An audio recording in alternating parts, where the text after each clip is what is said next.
Okay, Madam Recording Clerk. in progress. Thank you very much, Madam Clerk. I'm going, hold on a moment. Water. I'm going to call this meeting of the Sacramento Transportation Authority to order at 1:34 p.m. Madam Clerk, if you could please call the roll to establish quorum. Director Frost? Here. Hume? Here. Daniels? Here. Kennedy? Here. Rodriguez? Here. Cerna? Here. Talamantes? Here. Valenzuela? Here. And Guerra. Here. And you do have a quorum. Thank you very much, Madam Clerk. If everyone could please rise and join me in the Pledge of Allegiance. Salute, pledge, I Pledge allegiance to the flag of the United States of America and to the republic for which it stands, one nation, under God, indivisible, with liberty and justice for all. Thank you, everyone. Madam Clerk, could you please read the announcement? This meeting of the Sacramento Transportation Authority is cablecast live on Metro Cable 14, the local government affairs channel, on the Comcast Consolidated Communications and AT&T Uverse cable systems. This meeting is closed captioned and live streamed at metro14live.saccounty.gov. Today's meeting replays Sunday, March 17th at 2 p.m. on Channel 14. This meeting can also be viewed at youtube.com/MetroCable14. To make an in-person public comment, please complete a speaker request form and hand it to the clerk. The chairperson will call your name when it's your turn to make a comment. You may send written comments by email to boardclerk@saccounty.gov. Your comment will be routed to the board and filed in the record, and that concludes the clerk's announcement. Great. Thank you very much, Madam Clerk. Okay, Madam Clerk, we'll first move on to the first item. First item is comments from the public regarding matters not on the agenda, and I believe you do have 2 speaker slips. Yes, I do. Thank you, Madam Clerk. We're going to go ahead and move on to our first speaker slip. Let me welcome here Ileton Council Member, the Honorable David Kent. Welcome, Mr. Kent. Thank you. As you may know, Ileton is a city located at the extreme southwestern end of Sacramento County, pinched between 2 major state highways, thoroughfares, Highway 160 and Highway 12. Highway 160 is full of speeding, reckless commuters, and Highway 12 is one convoy after another in both directions, cascading medium and big rigs.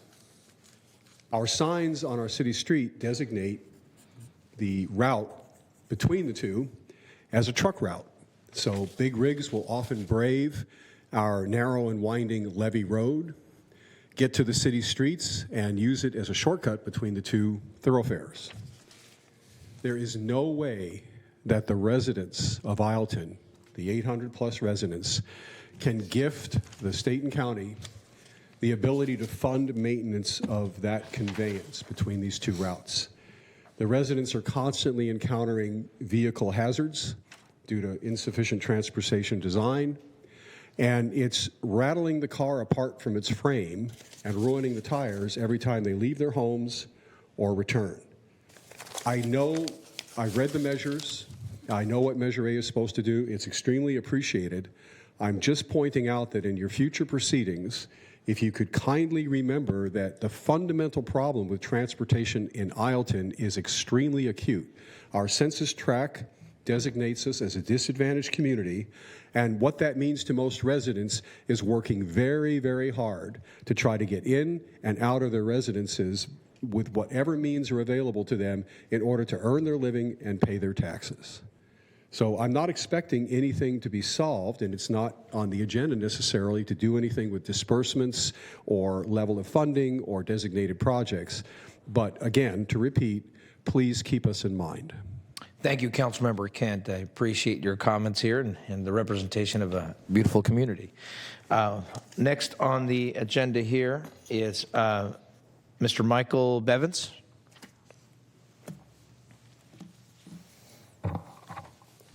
Thank you. Yeah, this is Michael Bevins. What is the future of Sacramento traffic? How do we lower our greenhouse gas emissions, reduce vehicle miles traveled, to meet our climate goals? We need viable options available to the public that will lure them out of their cars.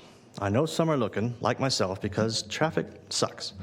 Cars are expensive and expensive to maintain, and they're inefficient when there's only 1 or 2 people in a vehicle taking up road space. Solution, alternatives to cars. Walk, bike, or transit, or work from home. I talked to SAC-RT, the board, earlier about a 2-tier bus system that I think would help. Local routes would be one system, short routes, many stops. The other system would be a long-distance city-to-city route with doors on the left.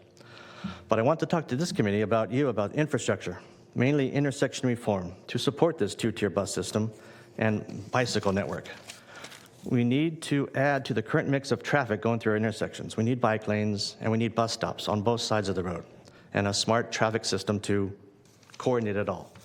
Bus stops on the right side using the right turn-only lane will be shared with cars turning right, and this is for the local neighborhood route. Bus stops on the left lane, this is where it gets tricky.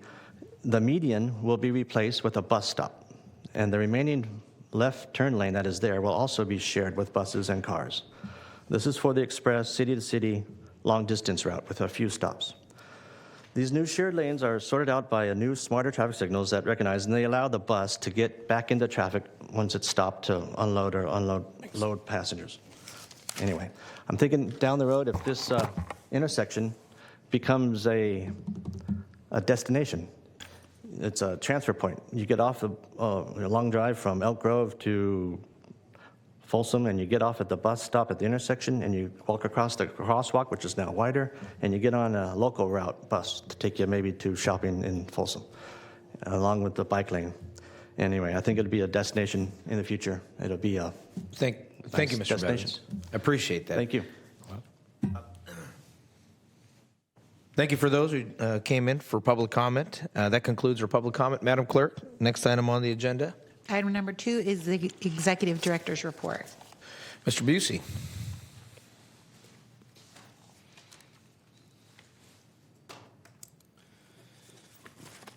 Okay, good afternoon, Chair, Vice Chair. Quite a few updates today. So the first being the CARTA's first board meeting. The Capital Area Regional Tolling Authority, CARTA, had its first meeting on February 15th, 2024. The meeting included the election of the chair, vice chair, adoption of bylaws and meeting schedule, and authorization of a submission of the toll facility application for the YOLO 80 Corridor Improvement Project. Chair Guerra was there in attendance on STA's appointment as the non-voting director, as well as Board Member Kennedy. And then the next CARTA board meeting is in May. So just wanted to let everybody know about that first meeting. Freeway Service Patrol, we have some upcoming requests for bids. We have several contracts will be ending at the end of this calendar year and the beginning of the next calendar year for Zone 2, Zone 1, and Zone 7. So we'll be issuing a request for bids, and then we'll be coming back to this board to request authorization to award those contracts. Public education through social media. So we have contracted with Intern Source to provide STA with a student intern to assist with public education through digital media. Janae Joseph, a student at California State University, Sacramento, began assisting STA in mid-January, initially focusing on our social media approach along with a refresh of our website under the direction of Jennifer Dahl. So there's been a notable increase in the activity of our social media channels.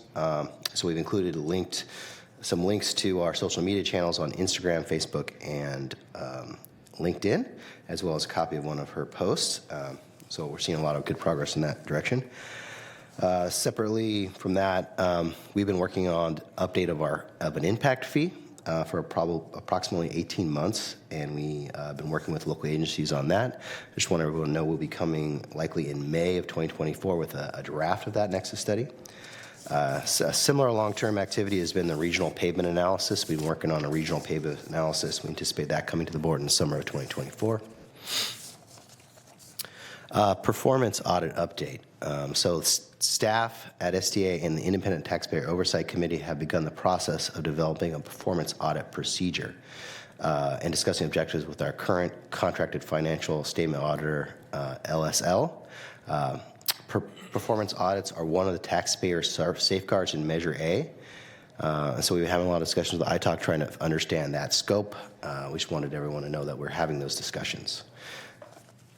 And then federal funding grant prioritization. So the SACOG has begun a process in February to prioritize transportation projects seeking federal funds at the national level in advance of cap to cap.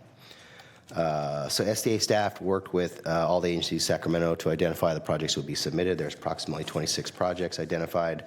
Obviously, they're not going to make 26 at the 6 county level. They're not going to prioritize 26. So staff had a meeting with our professional advisory group as well as SACOG to go over the SACOG's criteria for identifying those projects. We identified a short list of 6 projects that we would submit to SACOG. I'm not going to list those 6 projects, but SACOG at the Transportation Committee did prioritize or did recommend prioritizing to the SACOG board a variety of 6 projects across the 6-county region. And I'm going to highlight the ones that are related to Sacramento County. There's actually 4 projects that benefit Sacramento County. So Sac Metro Air Quality Management District has the Sac Metro Air Climate Pollution Reduction Grant that they've been working on. And I think that's a 7-county effort, but there's a lot of looks like a lot of funding that would go into the County of Sacramento. They also prioritize the City of Sacramento's I Street Bridge Replacement Project. They prioritize the Grant Line Road Safety and Mobility Project. That's a Capital Southeast Connector project. It's a 2-lane project, not a 4-lane project, but a 2-lane project in the county and city of Rancho Cordova. And they also included the Stockton Boulevard BRT project. So of the 6 priorities, we're reflected in 4 of those, which I think is a great thing. And so with that, that is my executive director's report. Open to any questions. Thank you very much, Mr. Busey. Any questions or comments from the board?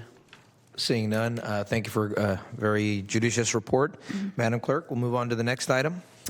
Next item is your consent items 3 through 7. Madam Clerk, do we have any members from the public signed up for the consent items? I did not receive any speaker slips. Thank you. I'll go ahead and move items 3 through 7 on the consent item. It's been moved by Council Member, Board Member Talimontes, and then is that a second? Board second. Member Rosario? Second. Thank you. Yes, a second. So it's probably moved in second. Any further discussion? Seeing none, all those in favor signify by, oh, well, we got the push button here. All those desire to vote. And Madam Clerk, if you could tally the votes and. Unanimous vote with those members present. Very, very good. Thank you, Madam Clerk. Thank you. We'll move on to the next item. That measure passes.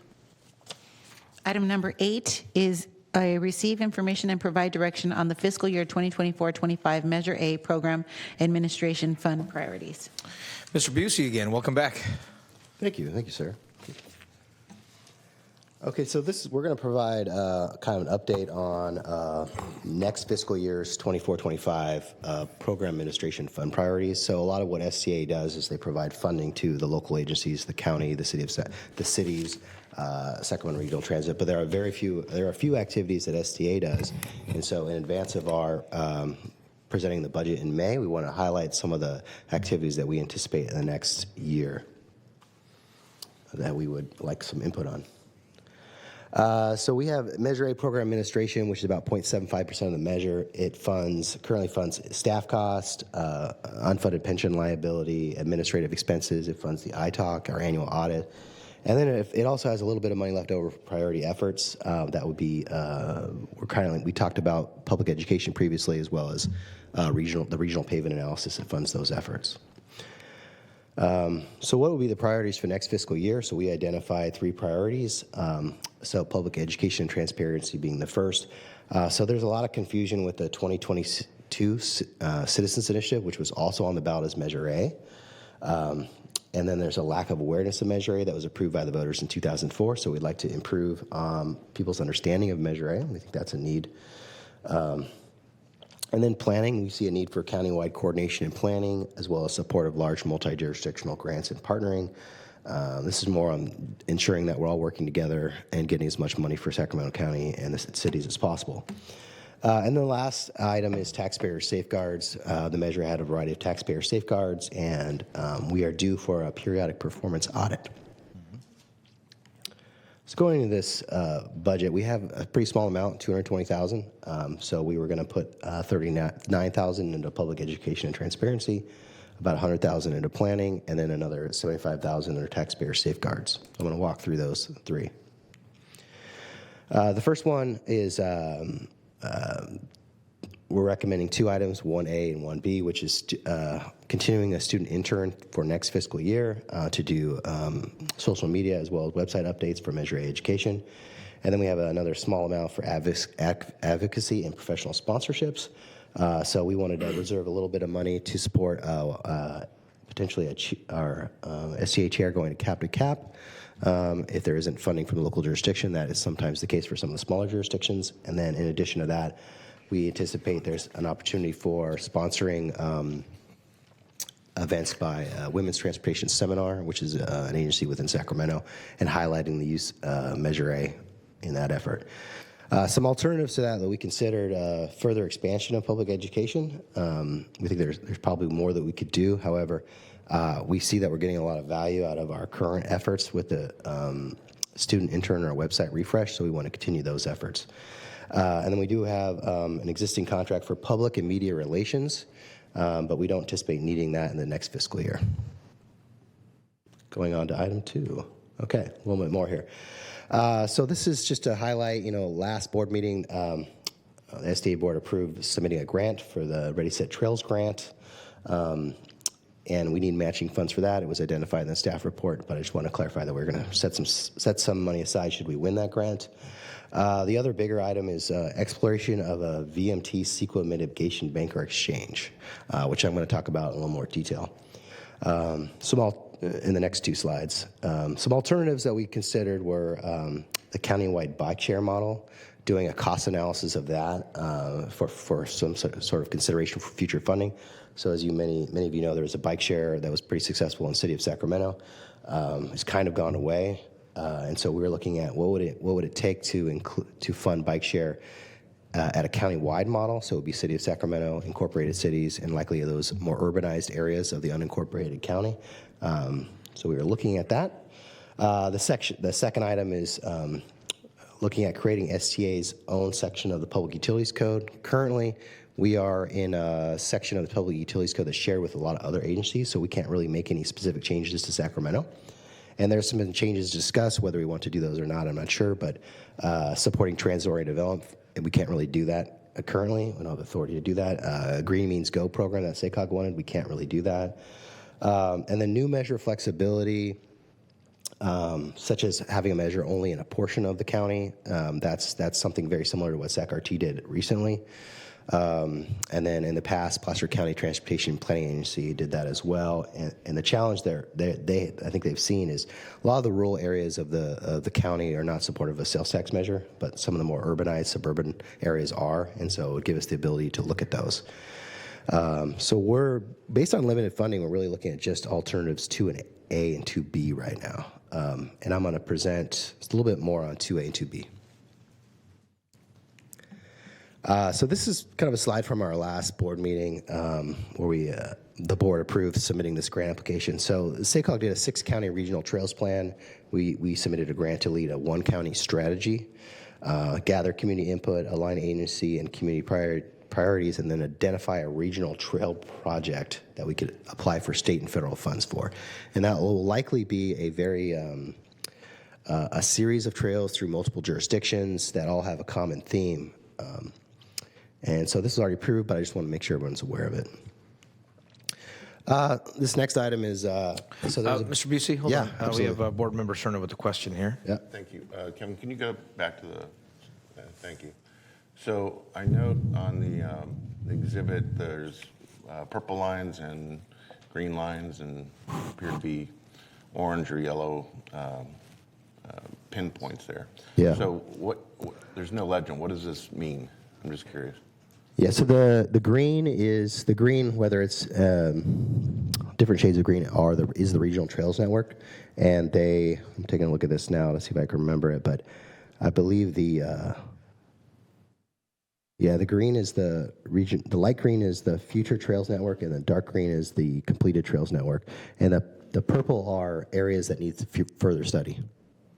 Okay, so what caught my eye was that you have both dark and light green that appear to run through what is the Grand Park proposal in Sacramento County, which is the 5,500-acre master plan community north of Elkhorn and north of Thomas. And then I was wondering, as it relates to Upper West Side, which is another comprehensive master plan project not too far away, west of El Centro, just north of I-80, there appears to be a purple line. So I was just curious, is someone from STA working with those project applicants? Because they're going through their land plans now, and it would be good that you're coordinating early, especially as it relates to their environmental review, which is coming up here shortly.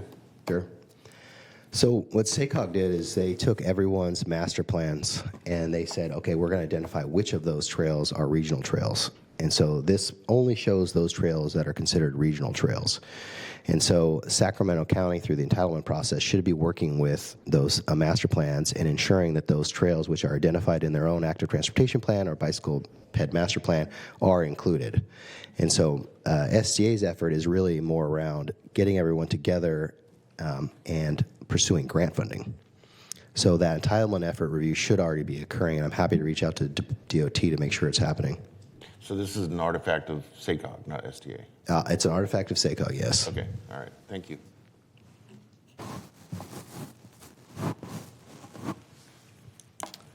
Okay, let's go to this. So SB 743, which is another bill passed by Mr. Steinberg, or led by Mr. Steinberg. So it changed the way traffic analysis was completed by under CEQA. And so prior to 2020, traffic analysis was completed under what's called level of service. And essentially, you're trying to maintain or exceed certain standards at the county or city level for ensuring that you have a free flow of traffic. And then in 2020, that changed to a VMT approach, which is vehicle miles traveled. And it's almost like the complete opposite of the analysis that was completed in 2020, but essentially it's very much a if you build it, they will come, field of dreams kind of thing. And so essentially the way they do that traffic analysis now is if you add capacity then into a roadway system, then people will come and use it, and they will stop using transit, and they will stop using biking and walking, right? And so that's the way the analysis is now. And this creates a variety of challenges, but I think there's the solution here that I want to talk about. So the challenges are each agency must find their own CEQA VMT mitigation. Like how do I mitigate for this increase in VMT associated with my transportation project? And it's looking at walking. Basically, a lot of it comes down to walking, biking, and transit, right? So each agency and each project is specifically trying to figure this out when they're doing their CEQA work. So the other challenge is some VMT mitigation is more cost-effective than others. So you have sometimes you have multiple agencies trying to use the same mitigation, which can be challenging. And then the last part is not all agencies can even implement VMT mitigation. An example would be Caltrans. They're not in the air. They do not do walking, biking, and transit typically. They may have some small amount of walking and biking they can do at interchanges, but it's very limited. So what is the solution? The solution is many self-help counties are developing a countywide VMT mitigation bank or exchange.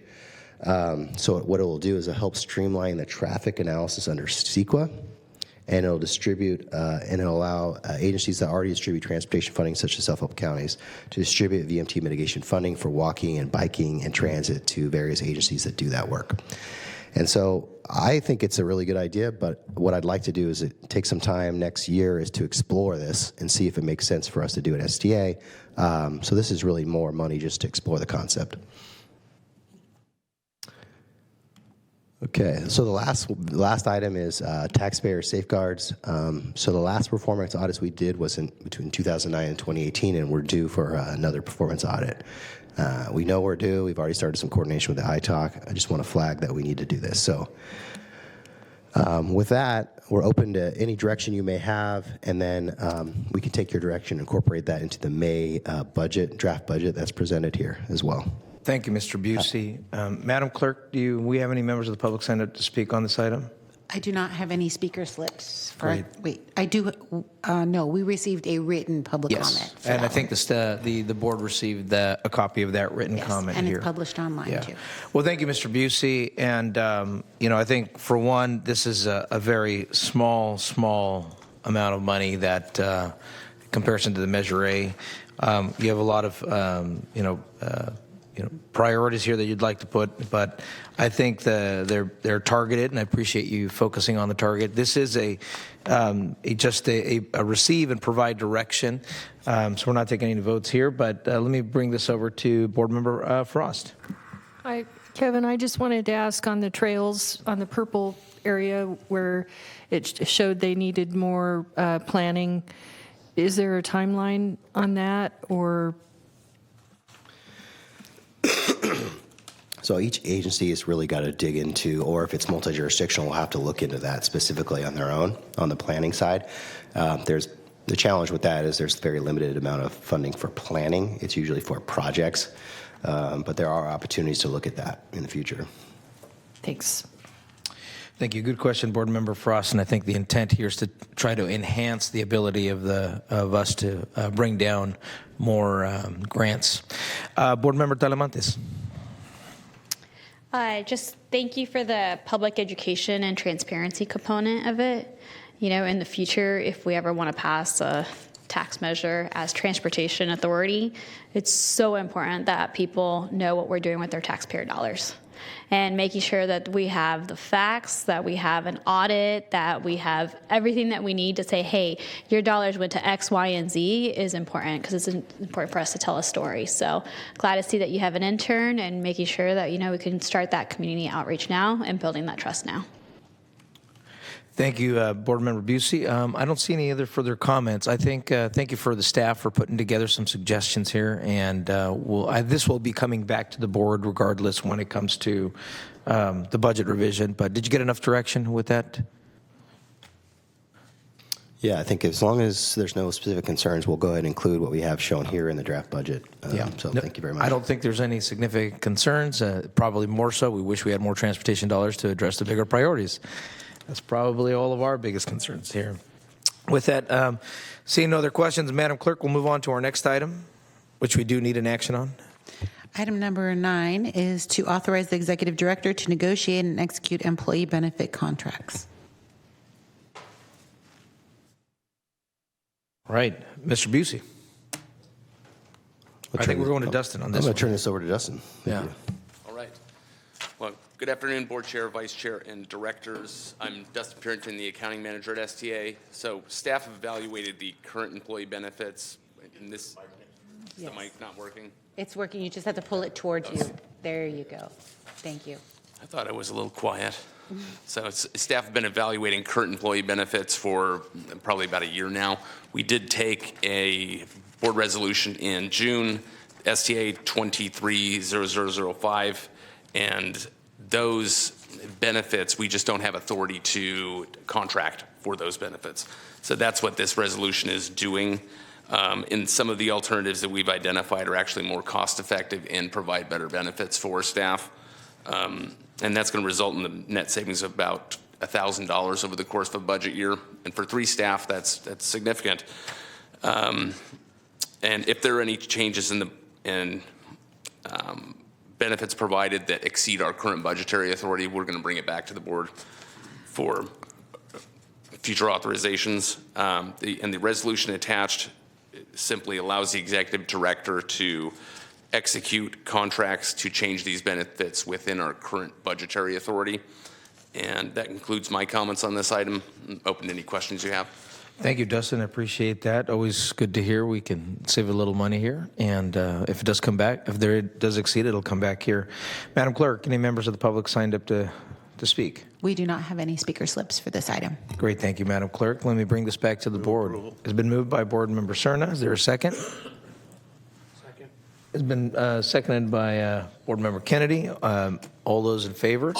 Madam Clerk, if we can tally the vote or cast the votes here. All those vote. Please vote. Who desire to vote? Madam Clerk, please tally the votes. And the motion carries by unanimous vote with those members present. Thank you, Madam Clerk. That measure passes. And Madam Clerk, we'll move on to our last item here on the agenda. Item number 3 is comments of authority members. Any comments from members of the board here? Seeing none, thank you all very much for your time. I think we were done within 30 minutes. Appreciate your judicious time here. And I do want to thank our council member from Isleton for participating today. Thank you for your visit today. Thanks, everyone. We're adjourned at 2:03 p.m. Thank you. See you later, Bill.